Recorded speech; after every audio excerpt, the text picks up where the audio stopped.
Good evening and welcome to the City of Cedar Falls Planning and Zoning Commission meeting for Wednesday, April 26th. We will call the meeting to order and have a roll call. Chrisman? Grivovich? Here. Hartley? Here. Larson? Here. Leeper? Lynch? Here. Moser? Here. 2 absent. Thank you, Karen. We will move into approval of minutes from the April 12th meeting. If I could have a motion. So move. Second.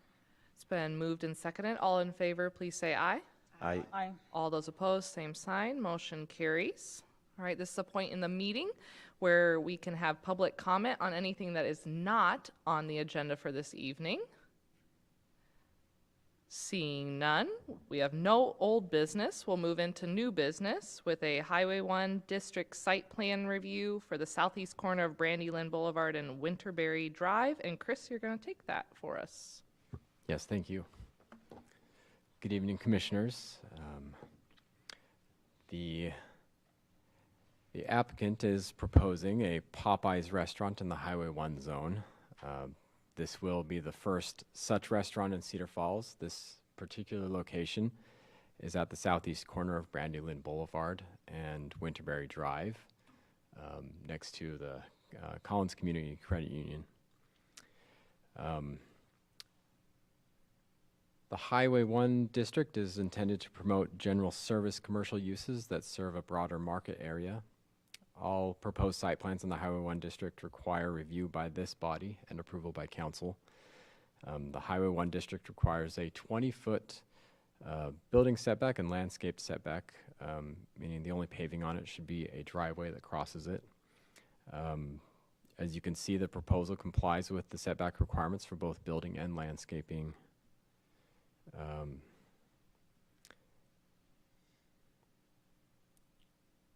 Let's see. It also complies with all parking requirements. As far as planting and landscaping, the applicant is required to have 10% green space exclusive of that 20-foot landscaped setback. As per their site plan documents, they are proposing just over 38% green space, which is inclusive of that 20-foot setback, but the green space they do provide outside of that does meet the 10%. The proposal meets all requirements for green space, plantings, screening, street trees, and interior landscaping. I should note that the street trees that are existing on the site or are just adjacent to the site are pre-existing and are relatively mature. They have a 5-inch caliper. And they're using a variety of species of trees otherwise, and many species of plants. Here are their official elevations of the proposed building. The scale and proportion of the new building will be similar to surrounding buildings. It is 1 story with a flat roof. I understand the maximum height of the proposed building is just under 23 feet. The neighboring buildings to the south and west have similar dimensions.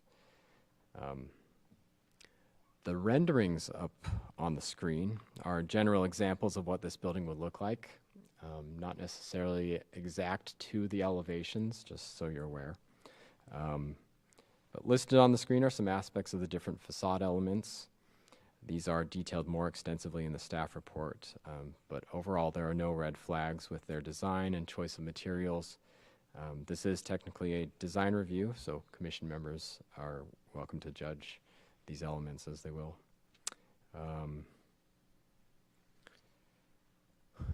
Note, there is a mural sign intended to be placed on the north elevation, which is primarily intended for viewing by those going through the drive-through.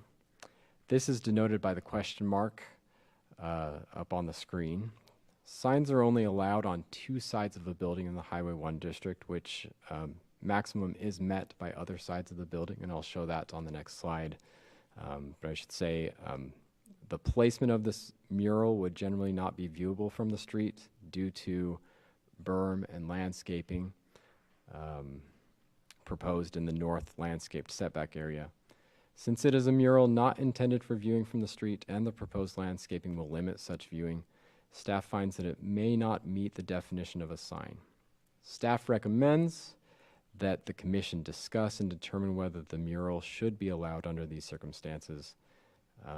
An alternative to this would be, would be a blank area of the facade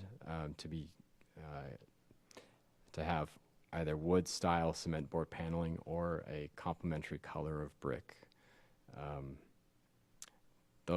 As long as it is determined by this body and/or council that it does not meet the definition of a sign, staff is supportive of either option.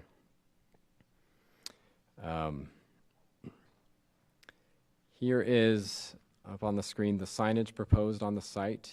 You can see where the wall sign allowance is taken up by the west and south elevations, and also where the mural is on the north. I should mention that while some signs, like the mural and menu board, may not meet the definition of a sign, the same permitting and installation requirements would still apply. Proposed signage appears to meet all setback, height, and sign area requirements. Signage is expected to be consistent with what we're reviewing today, but staff will again confirm size and proportion when reviewing for permitting. Therefore, staff has reviewed this site plan and recommends approval, subject to the condition that the developer's plan conforms to all city staff recommendations and technical requirements. With that, I turn it back over to the commission for discussion. Thank you, Chris. Is there any questions for staff? All right, seeing none, we'll go into public comment. Would anybody from the applicant like to speak to this item? Name and address for the record, please. Good evening. My name is Bart Turk, and I'm with Civil Engineering Consultants in Des Moines, 2486th Street. Here representing Popeyes. I've worked on several of these restaurants in Iowa so far. This one here has so far been pretty simple here working with Chris, so he's really helped me out with the ropes here. So we had a little difficulty in terms of getting the layout the way the city wanted to see it in terms of the driveway locations. So with that being said, the position, Chris, can we put the plan up on the let's see. a layout? I don't want to get into too much of this, but I did want to speak a little bit about maybe where this mural is located and what we're doing in terms of trying to buffer that location. Thank you. It should show that up on the screen. Great. So in that regard, in terms of locating the building and getting the drive-throughs to work and the parking to all work with the 20-foot buffers around the public streets, we managed to come up with this layout. But this layout happens to be not very convenient for the architecture in terms of the public eye, being that the north side of the building is actually where the kitchen area is, and so placement of windows cannot occur in that area. The architect was going to be here tonight, but I haven't heard from him, so I'm going to try to go to bat here for Tom. But with the landscaping that we've added, we've gone back and forth here with Chris, done some berming, a lot of shrubs, some understory trees along the north buffer there. Don't even think you're going to even see it when you drive by, but so I think we've mitigated that concern. The rest of the site, we're in compliance with most everything. The site was kind of a shoe-in for this type of use, and everything seemed to work out real well otherwise. I'll be happy to answer any questions you might have. Any questions for the applicant? Thank you. Thank you. Is there any additional public comment?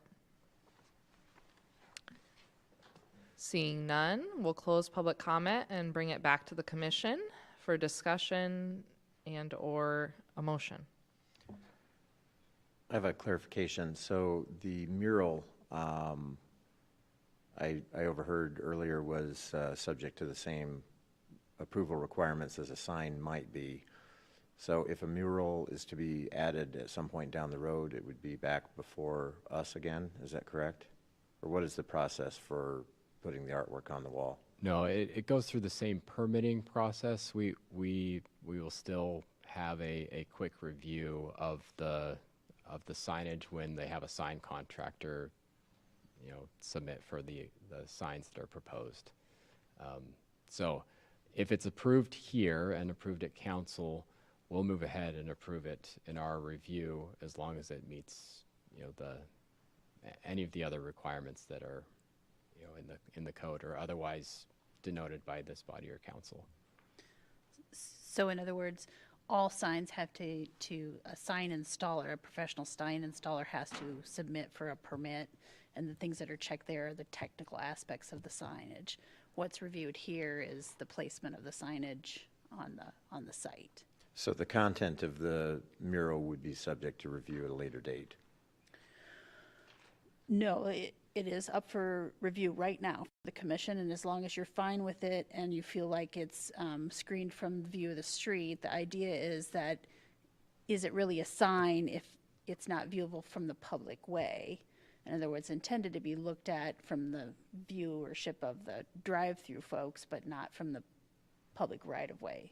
So in that case, we could consider that it was not actually meeting the definition of a sign, and so could be allowed on that third side of the building, is what we're saying.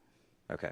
So it would not be coming back, as long as the commission agrees with that assessment, it would not be coming back through this review. Okay. Any other comments? Regarding that mural, it's on the north side of the building, but that is technically the back side of the building. So technically, usually the back side of a building is not an attractive side of the building. So it would be an improvement for everyone passing by on the streets and or the retail that's behind it, I would think, to allow that mural on there versus it just being a plain side of a building. Yeah, that makes sense. I move to approve the plan. I second. It's been moved and seconded. Any additional discussion? Seeing none, we'll take a roll call vote. Grivovich. Aye. Hartley. Aye. Larson. Aye. Lynch. Aye. Moser. Aye. That motion carries. Great. Okay, we will move into the next item of business for a mixed-use district site plan review for 4520 Round Street. And JD, you'll be taking that one this evening. Yes, thank you. Thank you, Chair. Good evening, everyone. This is the second case for tonight. It's a MU district site plan review for Valley Lutheran School located at 4520 Round Street. So as you can see, the site is located just the southeast corner of Round and Green Hill. I think the proposal here is, the proposal here are two things. One is to amend the existing landscaping plan, which was back approved in 2001, and also to update the location of the signage with a new monument sign for the school. So those are the two pieces of what they are proposing. With regard to the background, just for the whole site, there was a rezoning that was done back in 2001 to rezone the property from A1 to MU. And alongside, there was a site plan that was approved in the same year with conditional zoning agreement as well. The approved plan, as you can see on your screen, included a monument sign that was proposed on the southeast corner of Green Hill Road and Round. And then the landscaping at that time was planned in two different phases. However, applicant did not comply with the approved signage and landscaping plan at that time, and also took down some of the planted trees at that time, making the site non-compliant. So that's something that I want Commission to look at. With this project or this proposal, the idea is to amend the plan and as proposed only for the developed portion of the site. So as you can see, originally the way entire site was planned, it was based on the future expansion of the site with playgrounds and other equipments. So, which is why there was a two-phase landscaping plan for the site. However, the site has been only developed, which is marked in the red area at this moment, and the rest of the site is undeveloped. So, the amendment is basically to do the plan that is for the developed area. So this proposed plan, which will be, if approved tonight, will be in conformance, substantial conformance with the approved plan back in 2001. Applicant also agrees that when the additional area of the site, which is the undeveloped area in blue, develops, a site plan must be submitted for review that meets all city code requirements at the time. With that, this is the proposed landscaping plan. The proposed landscaping shows the yellow trees which are existing on site. The red are the ones that will be removed to provide visibility for the new monument sign. And the green ones are the ones that the applicant will be adding to make sure that they have enough landscape screening as it was in 2001 plan. And also they're trying to add the trees that they are taking down just in a different area. So this is the landscaping plan that is proposed. All tree planting as per the proposed landscaping plan will be completed in this 2023 growing season. So that's one aspect of the proposal. And the second aspect includes the signage. So the new sign here, as you can see on the screen, it's about 16.5 feet in height and has a side area of 138 square feet. The proposed sign will be placed 10 feet setback from the north property line, which is as per code. Proposed sign has 3 components. The lower area is non-lighted. The middle area is digital display area, and the top area is a translucent backlit cabinet for the sign. Staff wants to note that the digital display lighting should be adjustable so that it does not create any driving hazard for people who are driving on Green Hill Road. In addition to that, I think we also have some technical comments. One was about a new site plan would be required, and a new site plan and landscaping plan meeting all code requirement will be required when the rest of the site is developed. City staff inspection is needed once the landscaping is done and the new signage is installed. All planting will be completed in 2023 growing season. And as noted previously, the digital display lighting should be adjustable to prevent driving hazard and should not blink, flash, or strobe. The city reserves the right to enforce any nuisance caused by the lighting.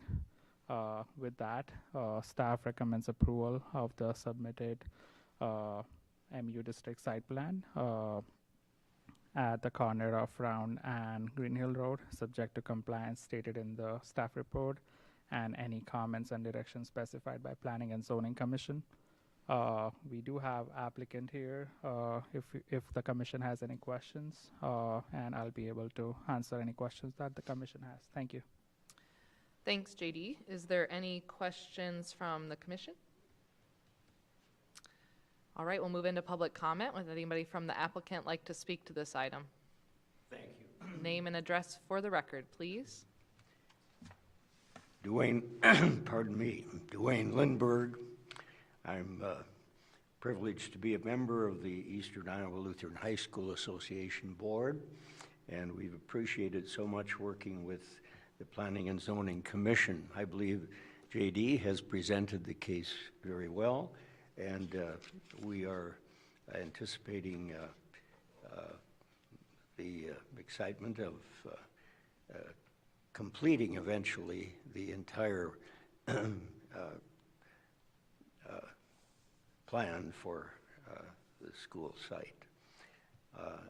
I believe my role would be to simply answer questions if there are any. I believe JD has presented it well, so thank you. Thank you.